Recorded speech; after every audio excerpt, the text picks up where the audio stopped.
Hello everyone, I'm Gian Macho M. Tumali and today I will demonstrate to you how to perform the experiment 5 which is called the rectifiers and filters. Now, in this experiment we'll be only doing the simulation part, and to start we will create a circuit like this using the LTSpice program. To start, we will open first the LTSpice program. And then you will see here some icons such as the ground, label net, resistor, capacitor, inductor, diode, and other components. So we'll first make a new schematic to start our circuit. Then to make a voltage source, we will choose the component icon. Then a window will show up, and then let's just scroll to the right to see the voltage source. Then we will put it here, and then we will choose another component which is the diode. So as you can see, the diode is in vertical position, but to change its position from vertical to horizontal position, we will rotate it using Ctrl R. And there we go. And then we will pick our resistor.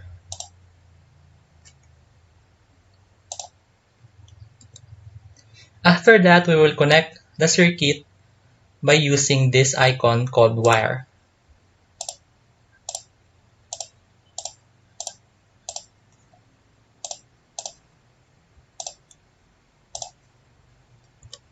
Now, in order for the circuit to get started, take note that we should always add the circuit with a ground.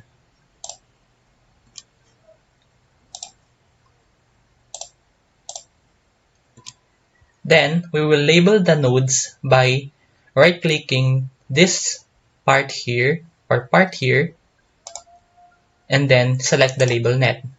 In this part, we will type in, and then in this part, we will type out.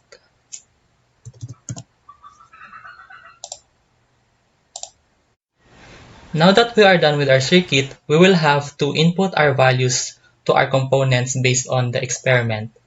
In the voltage source, in order to change it from DC into an alternating sign voltage source, we'll just have to right-click this, and then a new window will show up, and then we just have to click Advanced. And then a new window will show up, and then we just have to click the sign button, and then blank spaces will show up. In this blank spaces, in the DC offset, we will type 0 to start the sine voltage source. And then for the amplitude, we will type 5 so that the voltage source will only reach 5 voltages upward and downward. And then for the frequency, we will type 100 Hz or 100. And then for the resistor, we will right-click the resistor and then type 3.3K or 3300 ohms. In order to start the simulation, we'll just have to click the Simulate, and then click the Edit Simulation CMD, and then you will see a window. Then you will see the stop time. Then we will type 20M. And the times to start saving data, we will type 0. And then the maximum time step will be 1M. Now you will see this, and you can just place it anywhere around the schematic. Now we can start our simulation by clicking the Run icon.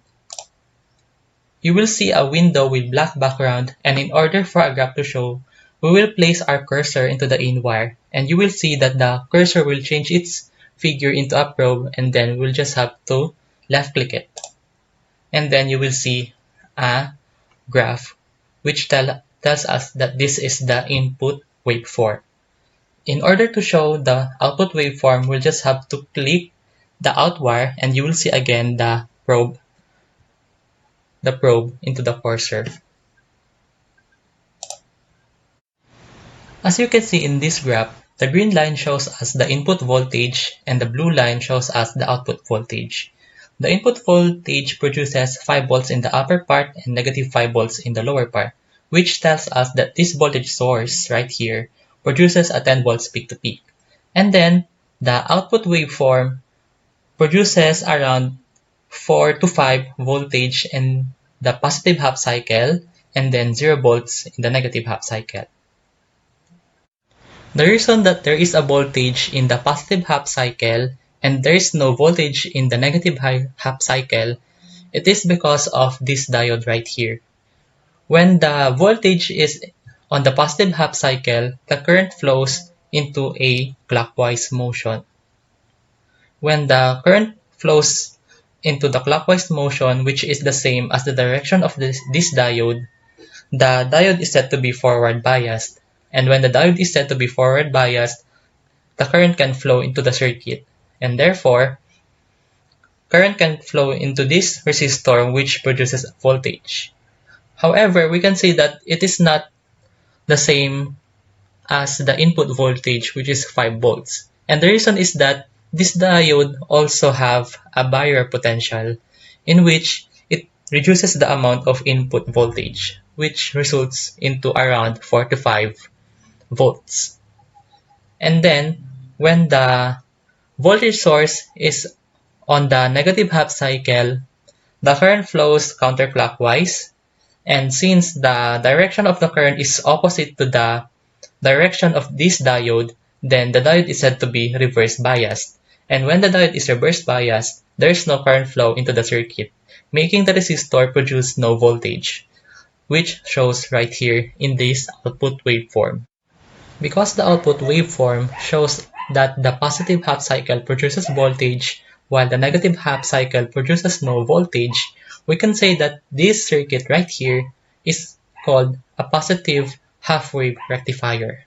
But what if we change the direction of this diode right here from the right direction into the left direction? So we just have to click this move icon and then click for the diode. Now that we can move around the diode, we can again press the Ctrl R to rotate from right direction to the left direction. And then press run again to show what the output waveform looks like. We can see from this output voltage that there is a voltage in the negative half cycle while in the positive half cycle is no voltage. That is because that when the voltage source is on the negative half cycle, the current flows counterclockwise, which is the same direction as the diode, making this diode a forward biased. So there is a current flow in the circuit, therefore this resistor can produce voltage. While on the positive half cycle, the current flows clockwise, therefore the diode is said to be reverse biased because the direction of the diode and the current are opposite to each other, and therefore there is no current flowing through the resistor, therefore it will not produce any voltage at all.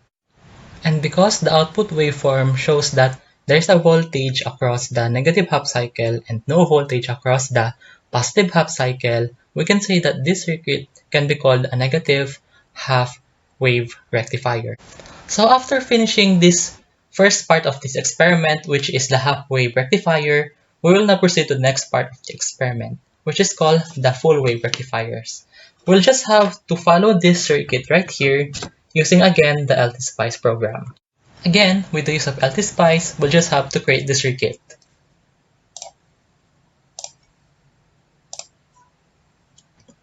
For the inductors, we will choose this icon.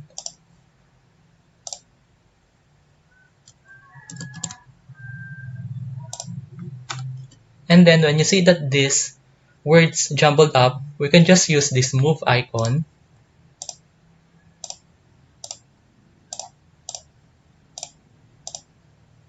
To see the components much clearer. Next is for the placing of the diodes.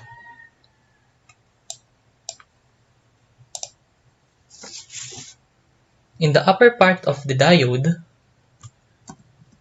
diodes must place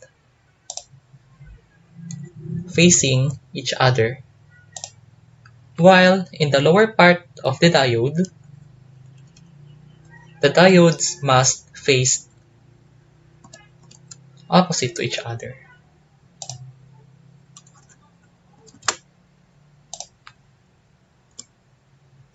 And then we'll just have to place again the resistor.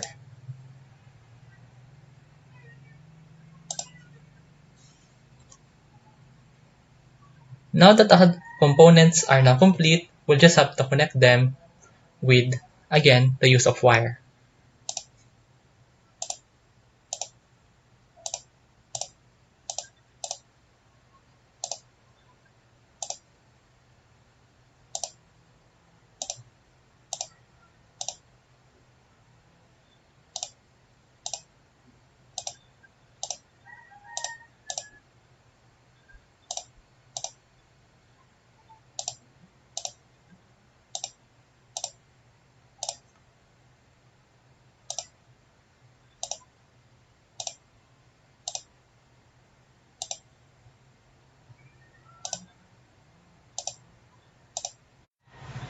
Now that the circuit is complete, again, we need to put the ground in order for the circuit to run. One for the primary source and one for the secondary source.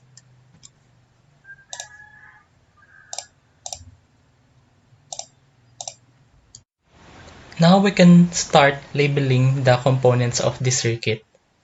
For the voltage source, this time, we will choose again a sine wave voltage source, DC offset of 0. This time, it is an amplitude of 10 volts. Then frequency of 100 Hz. But another addition in this circuit, we will put a series resistance, which is 0.1, and this will serve as the internal resistance for the voltage source. Then, changing the values of this inductor with an amount of 100 U or 100 microhenries. The same with this inductor. Then for the diodes, I will choose the model, right-click for the diode and then choose Pick New Diode, and I will choose the model 1N4148. I will use this model for all the diodes in the circuit.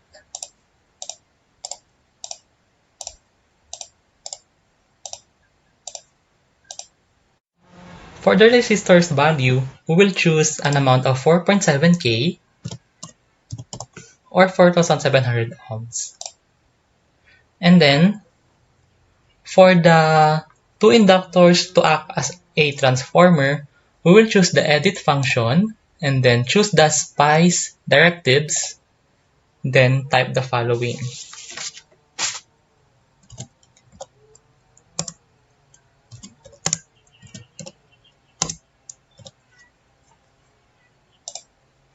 Then place it anywhere on the schematic.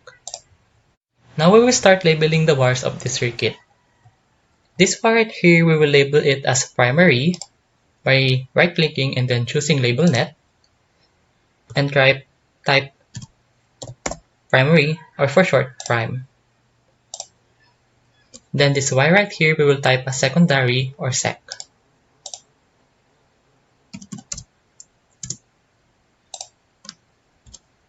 Then the upper wire from the resistor, we will type it as out1.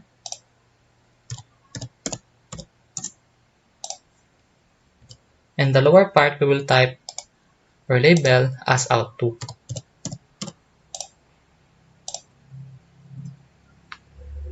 Then to run the simulation, we will again click the simulate and then edit simulation CMD, and this time the stop time will be 50 M. Then the time to start saving data will be 0 again, and then the maximum timestamp will be 1 M. You can place it anywhere across the schematic. Now we can start our simulation by clicking the run icon and then clicking the secondary voltage source.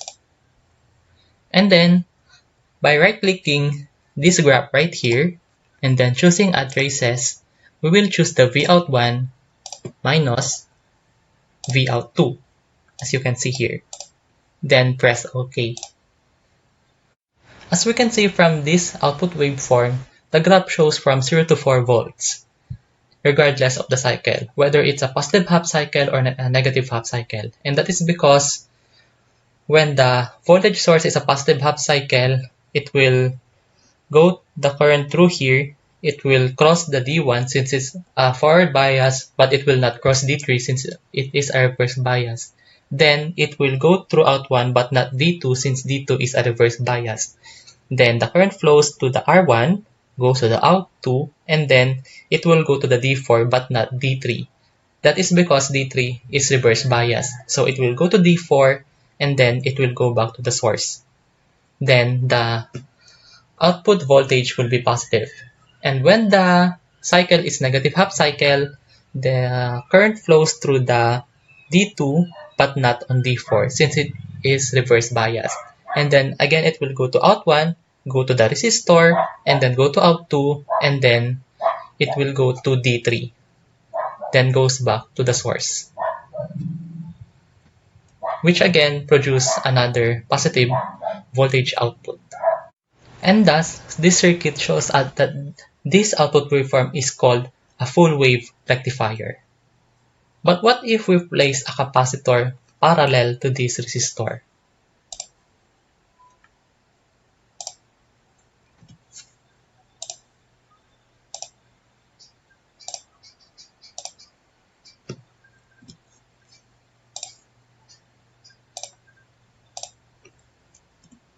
Then adding a 10 microfarads into the capacitor and then run the simulation again. Now, we can say from this output waveform that from an oscillation it becomes a repulse, which it is almost looks like it produces a constant amount of voltage output. But what if we add another capacitor that is parallel to the resistor with an amount of 10 microfarads?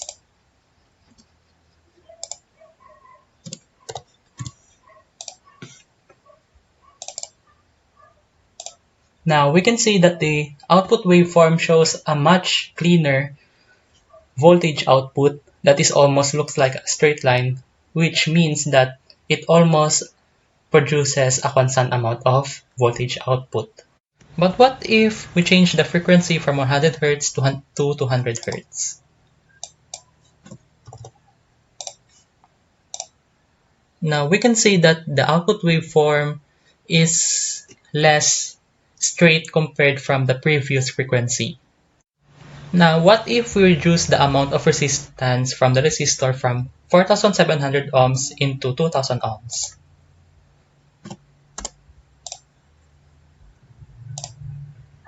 Now we can see that the ripples became much bigger, in which the amount of voltage is much not constant compared to the previous output waveform.